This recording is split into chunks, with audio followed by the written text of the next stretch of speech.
Haleluya. Haleluya.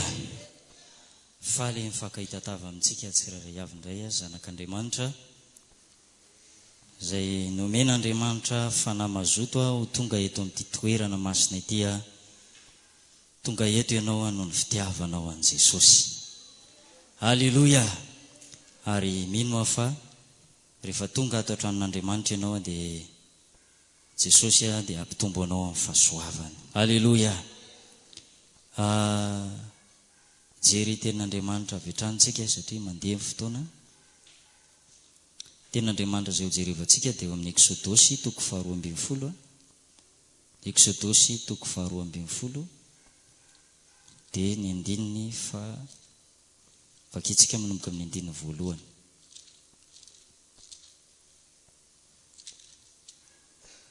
Amin'ny anaran'i Jesosy.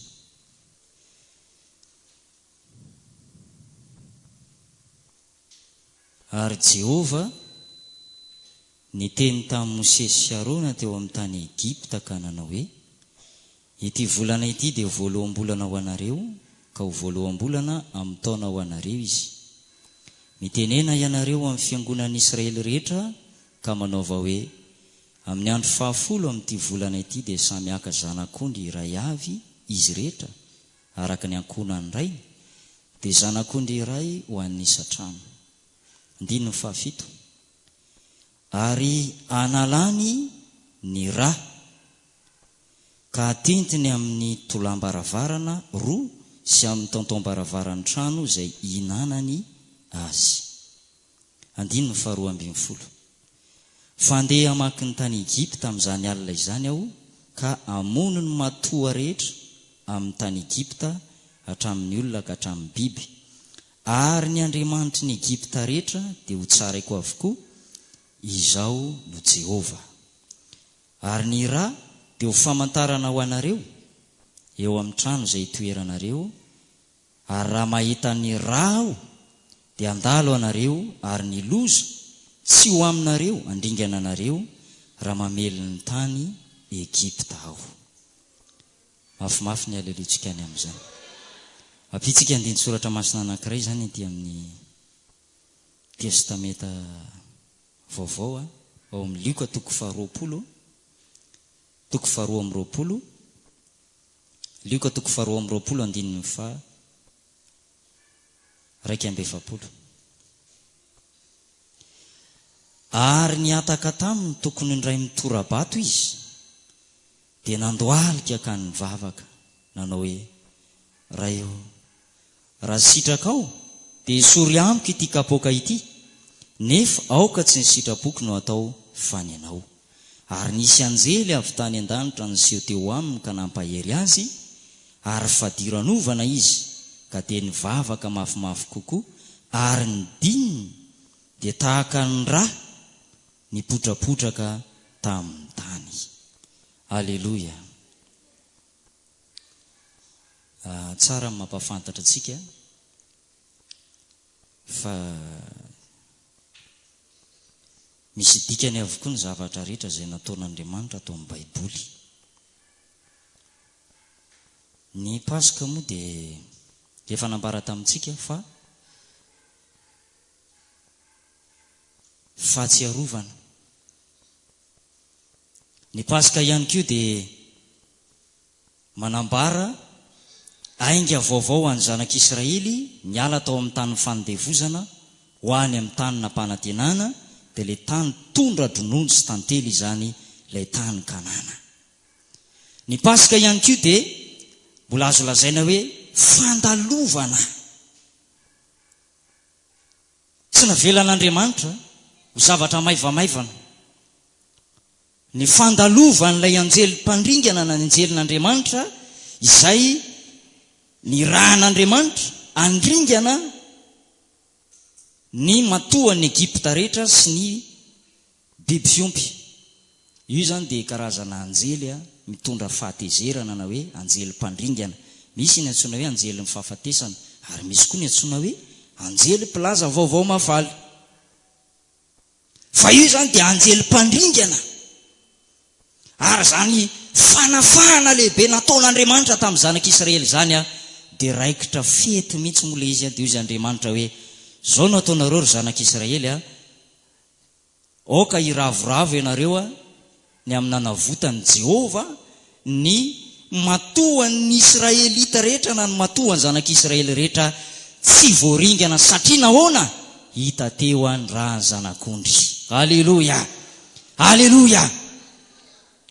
Tsy voaringana satria nankatohan'Andriamanitra ny zanak'Israely teto. Zay ny mazava-dehibe mankatoa ny tenin'Andriamanitra na inona na aiza toerana andrenesanao tenin'Andriamanitra ankatoavy ny tenin'Andriamanitra. Fa ny zanak'Israely raha tsy nankatoa maty avokoa ny matoa rehetra, ny voaloha teraka na biby na olona maty avokoa raha tsy nankatoa ny zanak'Israely. Saorana an'Andriamanitra fa nankatohan'Andriamanitra izy ireo ary naka ny rany zanak'ondry tsy misy kilema dia natao teo amin'ny tolam-baravarana sy teo amin'ny taotam-baravarany trano anankiroa ary rehefa nandalo ny anjelim-pandringana dia tsy voaringana ny zanak'Israely. Haleluya. Ary aty amin'ny testamenta vaovao satria zany rehetrarehetra zany dia tena ny zavatra ho avy tandindona ny amin'ny rahan'i Jesosy le natsony Jaona amin'ny Jaona toko 1:7-7 indro ny zanak'ondrin'Andriamanitra zay manesitra ny fahotany zao tontolo zao. Zanak'ondrin'Andriamanitra tsy misy kilema Jesosy ary ao anatin'ny Pasika dia tena tandremana mihitsy, tandremana ny rahan'ny zanak'ondry io ny fanatitra velona. Ary zay no jerevantsika amin'ity hariva ity dia ny asan'ny rahan'i Jesosy. Haleluya. Oka ho hita eo amin'ny tolam-baravarany fonao ny rahan'i Jesosy. Oka ho hita eo amin'ny fiainanao ray manontolo, tontolo manodidina anao ny rahan'i Jesosy. Haleluya. Ilazako tantara anankiray ianao nisy sœur anankiray, anabavy anankiray avy mivavaka. Ary rehefa mivavaka tao am-piangonana tao izy dia natahotra ny vadiny hoe io vadiny io zany mamono azy. Dia niteny tany amin'ny pasteur izy, pastera zao nge ny problemako vadiko izy tena manenjika mamono za zao avy aty am-piangonana avy mivavaka io dia tena hodaroany ray zao fa mba eto ambavaka pastera. Dia inona ozy ianao? Mety ny pastera ambavaka izy. Matoki ianao ranabavy fa Jesosy, ny rany Jesosy andrakotra anao ary tsisy ampanino anao. Haleluya. Verina nakany an-trano izy. Ama olombelona manofa aman-drano mangitakitaka ihany. Fa kosa eo amin'ny ara-panahy matoky fa rehefa mivavaka mamaly vavaka Andriamanitra. Rehefa mivavaka amin'ny fonao manontolo ianao raha lasana bavy, tena manana fanantenana mahazo antoka mihitsy ianao fa zao momba anao Andriamanitra. Vao avy lavitra vao hiditra eo amin'ny varavarana niova ny endrik'ilay vadiny. Haleluya, haleluya. Le sœur mbola tena hoe andariko azy le vadiny, niova le endrin'le vadiny mana hoe ary nareo zany anie tao miramira natao falifaly elaela tany fa saika nitsenaiko tany izy. Haleluya. Le vadiny ray zany saika hitsena anazy tany hoe arivariva dia raha elaela tany nareo dia nitsenaiko tany izy. Haleluya. Miova ny zavatra rehetra rehefa ao aminao ny rahan'i Jesosy. Haleluya. Miaro anao amin'ny fandringanany zany. Haleluya. Baiboly dia milaza fa ny rahan'i Jesosy raha mamaky ny Hebreo toko 12 tsika 2:20 ny rahan'i Jesosy dia mbola miteny tsara lavitra no ny rahany Abela. Hebreo toko 12:4 sy ny amin'ny Jesosy mpanalalana amin'ny fanekena vaovao ary ny amin'ny raha famafazana izay miteny tsara lavitra no ny rahany Abela. I Abela dia olo marina teo anatrehan'Andriamanitra fa rehefa novonoiny kaina izy no nietraketraky kaina dia novonoiny kaina i Abela. Fa zao na dia olo marina aza sy manao fanatitra tsara i Abela, ny rahany Abela dia toy ny hoe miapanga ny rahalahiny ihany. Fa tsy mba tahaka izany ny rahan'i Jesosy. ny rany Jesosy dia zao mitondra famelan-keloka. Zay mahatonga ny hoe ny rany Jesosy tsara lavitra noho ny rany Abela. Aleluia. Ny rany Jesosy ihany koa voalazan'ny tenin'Andriamanitra. Inona moa ny asan'ny rany Jesosy? Ny asan'ny rany Jesosy dia manafaka antsika amin'ny fomba fitondran-tena adala sy ny amin'ireo fomba mampanao nentin-drazana. Petera voalohany toko voalohany 9:20. Fa fantatrareo fa tsy zavatra mety ho simba tahaka ny volafotsy sy ny volamena no nanavotana anareo tamin'ny fitondran-tena adala zay azonareo tamin'ny fomba mampanao nentin-drazana. Fa ny rahasoan'i Kristy zay toy ny rany zanak'ondry tsy misy kilema ary tsy misy pentipentina. Aleluia. Mario le teny hoe fantatrareo fa tsy zavatra mety ho simba tahaka ny volamena sy ny volafotsy no nanavotana anareo tamin'ny fitondran-tena adala zay azonareo tamin'ny fomba mampanao nentin-drazana. Maro ny olona zay mbola mitoetra ao amin'ny fitondran-tena adala. Ary na dia efa mivavaka azy, karaha zao ny rany Jesosy mandeha eny an-dalana ety mierikerika mahita vehivavy jangana olona hafahafa fitafy mierikerika avia vala mila idona amin'ny poto mihitsy. Satria mbola ao ilay fitondran-tena adala. Fa raha ao ny rany Jesosy ahafahan'i Jesosy amin'izany. Aleluia. Nisy ihany koa lehilahy anankiray izay nilaza manao hoe na dia efa lasa any amin'ny lalana 10 minitra any azy izy. Rehefa avy mifamaly eo, rehefa avy miady eo dia hoe rehefa avy mifamaly eo dia hoy le rangahy anankiray, aleo le iverenao kely foatra mbola disiko nanao tamin'ny adala. Dia lasa ndray izy miverina dia efa lasa any amin'ny 10 minitra, efa lalana any amin'ny 10 minitra any izay le olona famaly tamin'ny teo injely mihitsy satria mbola ao le fitondran-tena adala. Soran'Andriamanitra ianao fanafahan'i Jesosy tamin'izany. Aleluia. Manafaka amin'ny fomba fitondran-tena adala ny rany Jesosy. Aleluia. Taloha nge tsika lazain'ny ten'Andriamanitra hoe ny adala n'izao tontolo izao no fidin'Andriamanitra mpamenatra ny endre. Jesosy efa nanavitra antsika rahalasy anabavy io. Aleluia. Ary koa ny ten'Andriamanitra hoe tamin'ny fomba mampanao nentin-drazana zay tsy mahasoa. Tsy ny fomba mampanao nentin-drazana rehetra akory ny ratsy, fa misy atsaraka an'Andriamanitra. Ohatra, raha manangana trano zao ny olona anankiray ary ny tena loza moa dia izao hoe mba hanarany mba kristianina mandray kominio, mandray fanasan'ny tompo rehefa manangana trano izy ka hitokana trano dia mpanandro na piskidy na omby asy ny alainy hitokana an'le trano. Zany ny atao hoe fotom-pampianarana Nikolaita. Mbola mitoetra ho amin'ny fombafomba, mbola mitoetra ho amin'ny fomba mampanao nentin-drazana izy tsy ara-baiboly. Bokin'ny Apokalipsy dia mananatra, ianao azy izy mbola mitoetra ho amin'ny fotom-pampianarana Nikolaita. Zany hoe mpivavaka nefa mbola misy sambo kely ihany tazomina. Soran'Andriamanitra ianao fa vavaka atao amin'i Jesosy mamonjy ianao fotom-pampianarana marina nomen'Andriamanitra anao. Voavonjy ianao ankehitriny, matsapa ny herin'Andriamanitra ianao satria tena tenin'Andriamanitra tsy misy kilema no nitoriana taminao, nanafaka anao, namonjy ianao, voatahiry amin'ny fahasoavany ianao ankehitriny. Anao valelo mafy be no voninatr'Andriamanitra ny amin'izany, tsy noho ny amin'ny famendrehantsika fa noho ny amin'ny rany Jesosy. Aleluia. Io rany Jesosy io ihany koa dia mbola azoko lazaina aminao fa io no mahatonga antsika lasa akaikin'Andriamanitra. Aleluia. Hoy ny ten'Andriamanitra tao amin'ny bokin'ny Efesianina, Efesianina toko 4:2-12. Fa tamin'izany andro izany dia tsy nanana ny Kristy ianareo, fa oloko azy tamin'ny fanjakan'ny Israely sy vahiny tamin'ny faneken'ny teny fikasana. Ary tsy nanana fanantenana sady tsy nanana n'Andriamanitra teo amin'izao tontolo izao. Fa ankehitriny kosa ao amin'ny Kristy Jesosy ianareo zay lavitra fahiny dia efa nampanekeken'ny rany Kristy. Mafimafy ny alelonia amin'izany. Aleluia.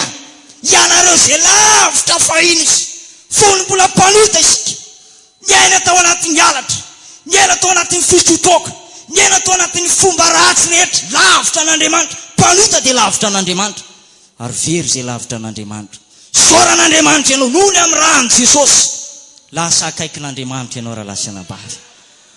Tsy tombontsoa lehibe ve zany raha lasy anabavy? gasy ianao mpanota tsinitsiny tsy mendrika nefa tena mpanikekeny rany Kristy an'Andriamanitra isika. Haleloya. Rehefa tonga akaikin'Andriamanitra ianao, mivavaka ianao, miaino anao Andriamanitra, mitaraina ianao, mamaly mivavaka ataonao Andriamanitra. Haleloya. Fa rehefa lavitra an'Andriamanitra ny olona, mivavaka fa tsisy ninninina, mitaraina fa tsisy mamaly. Ary ny Baiboly dia miteny fa Andriamanitra dia akaikin' izay rehetra miantso azy, dia izay miantso azy amin'ny fo marina. Haleloya. Haleloya. Ny rahan'i Jesosy zany dia izao, nahatonga antsika akaikin'Andriamanitra. Haleloya. Ary Davida dia nilaza any amin'ny Salamo 47 any 1:7 ny mahatsara azy dia ny eo akaikin'Andriamanitra mandrakariva. Mba maniry an'izany koa ve ianao raha lasanabavy? Mahatsara antsika dia ny eo akaikin'Andriamanitra mandrakariva. Mandalo olana ve ianao, mandalo ady ve ianao, mandalo zavatsarotra ve ianao, mandehana eo tongotry ny tompo, fa mahatsara anao ny eo akaikin'Andriamanitra. Rehefa mivavaka ianao, mamaly vavaka Andriamanitra, manolotsaina anao Andriamanitra, miresaka aminao mihitsy Andriamanitra, zao ny tokony ataonao. Ary rehefa avy mivavaka ianao, hitanao mihitsy hoe tena manolotsaina Andriamanitra. Haleloya. Baiboly ihany koa miteny fa ny rahan'i Jesosy mahatonga antsika hiala ao amin'ny asa maty, mba hanompoantsika an'Andriamanitra velona. Iny ten'Andriamanitra amin'ny Hebreo 7:17. Hebreo 7:17. Fa raha ny ranosolahy sy ny ranombola ary ny laveny mbatitrombo vavy afafy amin'izay voaloto no manamasina amin'ny fanadiovana ny nofo, maika fa ny rahan'i Kristy izay nanatitra ny tena ny tsy nanatsiny ho an'Andriamanitra tamin'ny alalan'ny fanahy mandrakizay, no hanadio ny fieritreretanareo ho afaka amin'ny asa maty, mba hanompona an'Andriamanitra velona. Dia rao Jesosy ny amin'izany. Maika ho sy fa ny rahan'i Kristy izay nanatitra ny tena ny tsy manatsiny tamin'ny andro ny lalàna, fa tsy tamin'izao andro ny testamenta vaovao izao. Rehefa manota ny olona anankiray dia hampanatsona ny mpisoron'Andriamanitra na ny Levita, mpanao ny raharaha fisoronana tahaka ny pasteur, mpanompon'Andriamanitra ny fiangonana. Rehefa manota ny mpanota anankiray dia mitondra domona vany izy, na mitondra voromailala, na mitondra ondry, dia atao fanatitra iny, dia alatsaka ny rahan'iny biby iny, dia mivavaka eo ilay mpisorona, dia voavela ny eloko ilay olona. Fa hita n'Andriamanitra hoe tsy mahasoa zany, satria raha betsaka ohatra ny biby ao ambala, da be dehibe no afaka atao fanatitra, dia mbola mieritreritra ihany ilay olona, mbola betsaka anie no azo atao fanatitra ao, fa aleo hanota kely ihany raha ento misaina ny nofo izy. Fa tsy matahaka izany kosa ny rahan'i Jesosy raha lasanabavy. Ny rahan'i Jesosy dia izao, hatramin'ny feo amin'ny fieritreretanao azy diofony zany rahan'i Jesosy zany. Haleloya. Tsy sa hoe andeha hanota mihitsy ianao, voadio ny feo amin'ny fieritreretanao noho ny amin'ny rahan'i Jesosy. Haleloya. Lasa olona tsara saina ianao, sa mieritreri-dratsy olona, fa zao mitohy amin'ny fanompoana an'Andriamanitra, zanak'Andriamanitra feno fahatsarana. Haleloya. Tsy misy manamelomeloko anao, tsy misainjaiko, tsy misain-dratsy anao ratsy olona ianao, fa ny rahan'i Jesosy dia tsara lavitra noho ny fanatitra tany amin'ny testamenta taloha. Haleloya. Haleloya. Manadio ny feo amin'ny fieritreretana. Baiboly ihany koa milaza fa ny rahan'i Jesosy mahatonga antsika anana fahasahiana anatona ny seza fiandrianan'ny fahasoavan'Andriamanitra. Mahatonga antsika anana fahasahiana. Jereo nge ny tenin'Andriamanitra ao amin'ny Hebreo 10:7. Hebreo 10:7. Koa amin'izany ry rahalahy, satria manana fahasahiana hiditra ao amin'ny fitoerana masina isika noho ny rahan'i Jesosy. Haleloya. Anananao fahasahiana. Rehefa voadio sy voasasa ny rahan'i Jesosy ny fananao, fiainam-pananao, dia tsy matahotahotra mihitsy ianao, sa mandahateny ary toteny eo anatrehan'Andriamanitra sy mipono ny lanitra ianao. Haleloya. Lasa manjary samandahateny eo anatren'Andriamanitra ianao. Aleloia. Zany ke ny olona manana fahasahina. Voasasany rano Jesosy, fa raha olona tsy voasasany rano Jesosy ianao, mandositra. Satria manameloko anao feo ny fieritreretanao.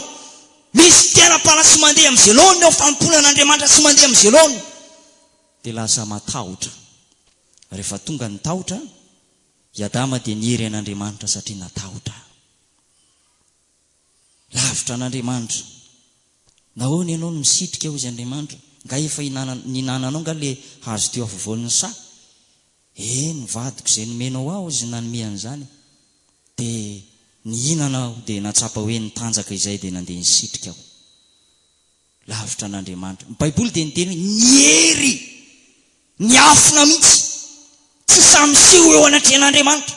Ry zanak'Andriamanitra, rehefa voasasa ny rano Jesosy ianao, tonga lasa olona hafa kely mihitsy ianao, manana fahasahina hivavaka, ary tsy ianao ihany fa afaka mitondram-bavaka ny hafa ihany koa ianao. Aleloia, aleloia. Zany ange ny olona manana fahasahina eo anatrehan'Andriamanitra, manana fahasahina angataka na dia zavatra goavana be amin'Andriamanitra azy. Aleloia, aleloia. Baiboly miteny misy zavatra anankitelo manamasina antsika. Voalohany amin'izany dia ny tenin'Andriamanitra, faharoa ny fanahy masina, fahatelo ny rahan'i Jesosy. Manamasina anao ny rahan'i Jesosy. Hoy ny tenin'Andriamanitra amin'ny Hebreo 7:7-20, zao mivaky ny teny amin'ny anaran'i Jesosy. Manao ahoana kosa ary no hamafy ny fampijaliana, heverinareo tokony hatra amin'izay nanitsaka ny zanak'Andriamanitra ka nanao ny rano fanekena izay nanamasina azy ho zavatra tsy masina, sady naniratsira ny fanahy ny fahasoavana. Mario le teny hoe nanitsaka ny zanak'Andriamanitra ka nanao ny rano fanekena izay nanamasina azy ho zavatra tsy masina. Rano fanekena izay nanamasina azy. Rahan'i Jesosy dia mahatonga antsika hiaina amin'ny fiainam-pahamasinana. Ary ny fiainam-pahamasinana zay mahatonga ny hoe rehefa miaina amin'ny fiainam-pahamasinana antsika dia misy hery ny fiainana masina. Aleloia. Iny irantsika amina hoe misy hery ny fiainana masina. Aleloia.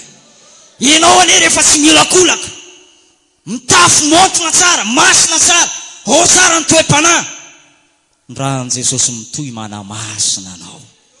Aleloia, aleloia. Tsy hain'ny olona mihitsy ny aina amin'ny fiainam-pahamasinana raha tsy efa voadiso voasasa ny rahan'i Jesosy izy. Raha manamasina antsika ny rahan'i Jesosy. Aleloia. Amasin'io ianao. Aleloia. Hoy ny tenin'Andriamanitra, mbola misy tombontsoa ateraky n'izany rahan'i Jesosy zany, fa tsy zany ihany. Ao amin'ny bokin'ny Romanina dia milaza izy fa ny rahan'i Jesosy dia nampionona ny fahatezeran'Andriamanitra. Romanina 7:5-20, izay nasehon'Andriamanitra fanatitra fampinoana-pahatezerana amin'ny finoana ny rano, anehoana ny fahamarinany amin'ny famelana ny fahotana lasa noho ny fandeferan'Andriamanitra.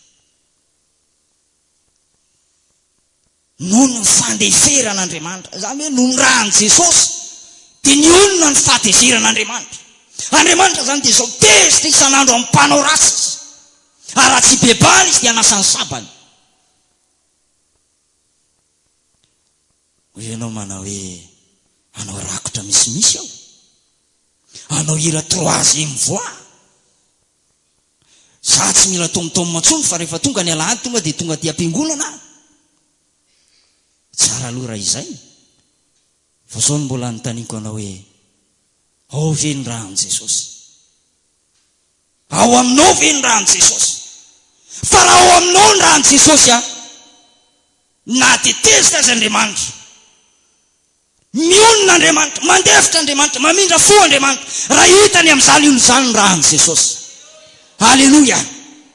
Anengeny mahatonga an'le hoe rehefa voadiso voasasa ny rahan'i Jesosy tsika dia lasa ankasitrahan'Andriamanitra ny asa fanompoana ataontsika. Vao maika aza mahazo bonisy amin'Andriamanitra mihitsy tsika ankasitrahan'Andriamanitra. Voadiso voasasa ny rahan'i Jesosy fiainam-panahintsika dia mbola ampisika ihany koa izy miasa ao an'Andriamanitra, mandeha mitory-teny, manohana ny asan'Andriamanitra, tondram-bavaka ny asan'Andriamanitra, voamaika akasitran'Andriamanitra ianao ry zanak'Andriamanitra. Haleloia! Fa ny zavatra voalohany indrindra tsy azontsika ilana, eo ihany ny hafanampo amin'ny fikelezanaina sy ny fanaovany ny asan'Andriamanitra. Fa mbola anontaniako aloha ianao, ao ve ny rahan'i Jesosy? Fa raha ao ny rahan'i Jesosy tsy salasalana fa ankasitran'Andriamanitra ny fanomponao. Haleloia! Haleloia! Io koa ny tenin'Andriamanitra milaza manao hoe ny rahan'i Jesosy noho ny amin'ny rahan'i Jesosy dia zao lasa avan'Andriamanitra isika. Mba tianao ve zany aloha lasa ankohonan'Andriamanitra zany raha lasaina bavy? Fianakavian'Andriamanitra. Ao amin'ny Kolosiana toko voalohany 1:7-10. Kolosiana toko voalohany 1:7-10. Fa sitraky ny ray ao aminy no itoerany fahafenoana rehetra, sady izy no ampihavanany ny zavatra rehetra aminy, ka dia ny rano teo ambony hazo fijaliana no nanaova ny fampihavanana amin'ny alalany hoy aho na ety ambonin'ny tany na any an-danitra. Tsy tokony hanao aleloha mafy be ve ianao ny amin'izany raha lasa anabavy? Manaova aleloha mafy be ianao voninahitry'Andriamanitra ny amin'izany noho ny fahasoavan'Andriamanitra, dia lasa fianakavian'Andriamanitra ianao, lasa ankohonan'Andriamanitra ianao, lasa avan'Andriamanitra ianao. Ary zao raha mialy eto ianao, raha mivery any amin'ny raolanitra Jesosy tsy tafajanona eto ianao fa tafakatra soamantsara. Manaova aleloha mafy be ianao voninahitry'Andriamanitra ny amin'izany, ankohonan'Andriamanitra isika. Tena fitariha amin'ny fanahy masina mihitsy ange nanomezan'Andriamanitra antsika an'le hira antsika ny ankohonan'Andriamanitra isika. Haleloia! Lasa zandrin'i Jesosy tsika, rahalahin'i Jesosy. Haleloia! Zava-dehibe zany ataon'Andriamanitra amintsika zany raha lasa anabavy. Tokony saintsaina an'izany tsika, sanandro tokony saintsaintsika zany, tsy hoe amin'ny herinandro masina ihany, tsy hoe ny fiomanana amin'ny Pasika ihany, fa isanandro tokony ho saintsaintsika zany zava-dehibe nataon'Andriamanitra tamintsika izany. Haleloia! Noho ny amin'ny rahan'i Jesosy Baiboly miteny fa ny rahan'i Jesosy no nividy antsika teo ampelantanan'ny devoly. Hoy ny tenin'Andriamanitra amin'ny asan'ny apôstôly toko 20:7-20. Asan'ny apôstôly toko 20:7-20. So mivaky ny teny amin'ny anaran'i Jesosy. Noho izany tandremo ny tenanareo sy ny ondry rehetra izay nanaova ny fanamasina anareo ho mpitandrina, hiandrasanareo ny fiangonan'Andriamanitra izay novidiny tamin'ny rano. Zasy ianao zany dia olom-bo vidy. Zay mahatonga amin'ny Baiboly miteny hoe vidy io ny marina ka aza mity. Rehefa tsapanao hoe voavonjy ianao, tsapanao hoe tena afaka tamin'ny fahotana dia aza miverin-dalana intsony raha lasa anabavy. Lafo loatra amin'ny fidianan'i Jesosy ianao, niaritra ny mangirifiry Jesosy, niaritra ny fanaintainana rehetra teo ambony asijaliana noho ny amin'ny fividianana ny fanahiko sy ny fanahinao mba tsy ho very eny amin'ny elo. I Adamaseva mantsy namidy ny Adamaseva mora dia mora, azo lazaina hoe variboba tamin'ny Satana isika, namidy mora. Fa zao Jesosy nividy antsika tamin'ny rano, ny ainy mihitsy nalatsana, ny ainy Jesosy mihitsy. Zay mahatonga ny hoe tsika tsy mihinana boudin na hoe mihinana zavatra kendaina, fa mila alatsaka ny rany, alatsaka ny ainy. Ny zavatra rehefa alatsaka ny rà dikan'izay alatsaka ny ainy. Ny ainy Jesosy mihitsy no nalatsana hividianany azy, hividianany ianao. Raha tsy zany tsika rehetrarehetra ireo very tany amin'ny elo avokoa tsika. Fa soa ihany Jesosy nanolo-tena mihitsy izy manao hoe alefa tsy maintsy atao ny sitraponao Andriamanitra, tsy maintsy vitaiko ny vidy ny farany mba azahoana sy atateraka ny famonjena. Dia rao Andriamanitra ny amin'izany. Haleloia! Ary ny zavatra rehefa vidiana lafo rehefa misy zavatra vidiana lafo ohatranao, le mba tsotsotra ampiasaina fa lafo ny vidianako an'iny le mba tsotsotra ampiasaina. Satria mararirary anao ny volanao. Zasy ianao nika tena vidiany Jesosy tena lafo mihitsy any vidianina antsika raha lasaina bavy. Vidiny tena vidiny meny Jesosy ny devoly ary votsitra teo am-pelantanany devolitsika. Aleloia. Raha tsy zany nge tsy nanaiky moramora ny devoly ary zany mahatonga antsika rehefa mitory-teny kalamanjana mitory-teny any an-dalana tena miavonavona ny olona, maniratsira ny olona, sarotra mihitsy voavovonjy satria tsy avelan'ny devoly ho azo moramora foana, tsy avelan'ny devoly votsitra moramora foana eo am-pelantanany reny olona reny. Lafo vidy, lafo ny vidin'ny mpanota anankiray. Zany mahatonga ny hoe rehefa misy mpanota ray mibebaka fifaliana lehibe ny any an-danitra. Dia raha Andriamanitra ny amin'izany raha lasenam-pavy, fifaliana lehibe ny any an-danitra. Zany hoe ny pon'ny lanitra, ny anjery, ny any an-danitra ray manontolo mihitsy no mifalitra rehefa misy mpanota ray mibebaka. Aleluia, aleluia. Noho izany aza mety mora ny fanahinao. Mety misy olona hitonanao, andao hanota kely indray, andao mba fetiny ihany fa maninona mora mba manandrana kely dia veo mibebaka indray e. Aza mety mora midevoly ny fanahinao e. Lafo loatra ny vidianan'i Jesosy ianao. Asio valeur ny fanahinao, asio vidy ny fanahinao raha tena tian'i Jesosy ianao. Aleluia, aleluia. Baiboly miteny fa eto am-pamaranana rehefa tonga any an-danitra tsika dia mbola hiran'izany hiran'ny fanavotana zany. Iny le fanavotan'Andriamanitra ny zanak'Israely tany Egypta iny mbola ho iraitsika iny rehefa tonga any an-danitra isika. Aleluia. Aiza ny andiny milaza an'izany? Ao amin'ny Apokalipsy 3:5. Apokalipsy 3:5 dia vakitsika manomboka ny 5. Ary ny hira firam-baovao izy re ka nanao hoe ianao no mendrika haka amin'ny boky sy amanotomboka seny fa voavono ianao ary nanavitra anay ho an'Andriamanitra tamin'ny ranao avy tamin'ny fianakaviana rehetra sy ny fiteny samihafa rehetra sy ny olona rehetra ary ny firenena rehetra. Aleluia. Sary manahoana ry ny tonon'izany hira mahafinaritra be zany fa le izy aloha dia hoe rahan'i Jesosy, hira vaovao. Aleluia, aleluia. Rehefa tonga any an-danitra tsika sady omena anarana vaovao ny hira firam-baovao. Aleluia. Ny anarantsika mantsy ety ambonin'ny tany dia arakarak'izay aingam-panahin'ny ray aman-dreny sy izay mba vetsevetsom-pony tao nanomezan'ny anarantsika.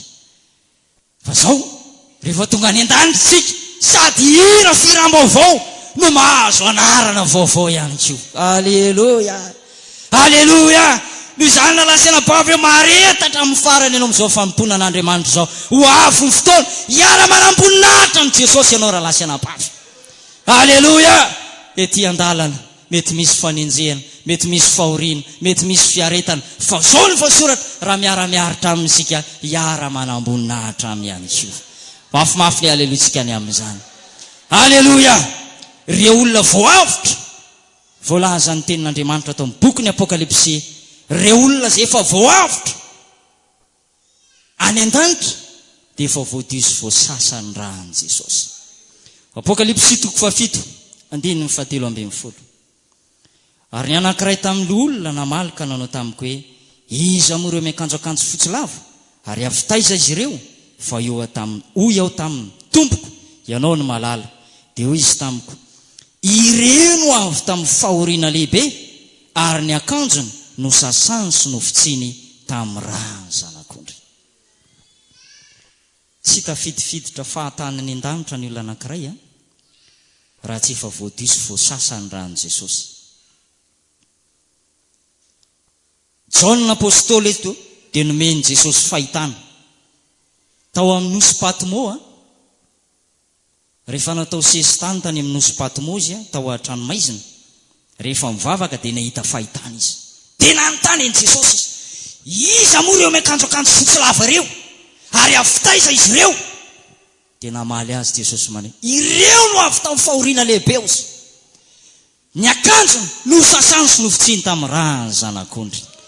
Aleloia! No sasany sy nofotsiny tamin'ny rany zanak'ondry. Misoran'Andriamanitra ianao, raha nomen'Andriamanitra fanamazoto, mivavaka mamonjy fotoam-bavaka isamaray. Fa zany rehetrarehetra zany dingana ataonao zany dia manadio ny akanjom-pananao isan'andro ianao ry zanak'Andriamanitra. Aleloia! Ny olona efa tonga any an-danitra voadiso voasasany rahan'i Jesosy. Zany hoe ny rahan'i Jesosy zany pasiporo idirantsika amin'ny fanjakan'ny lanitra.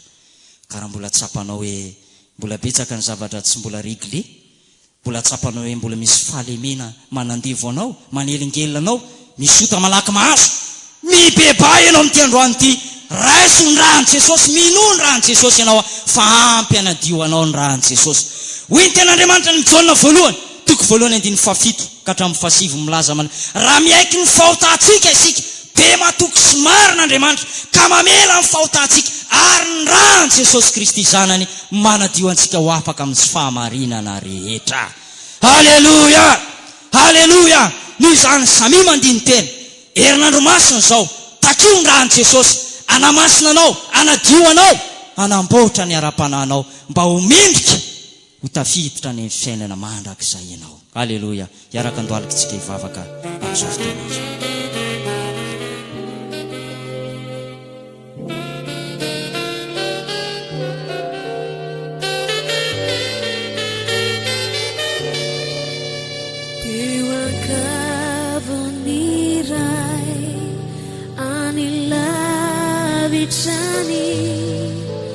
Nisi azo fijaliana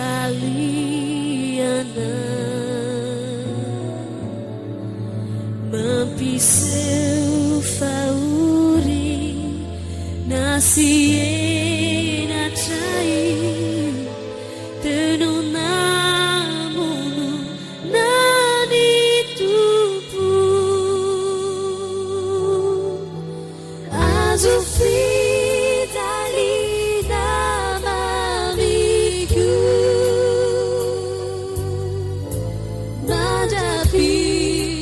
unir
Di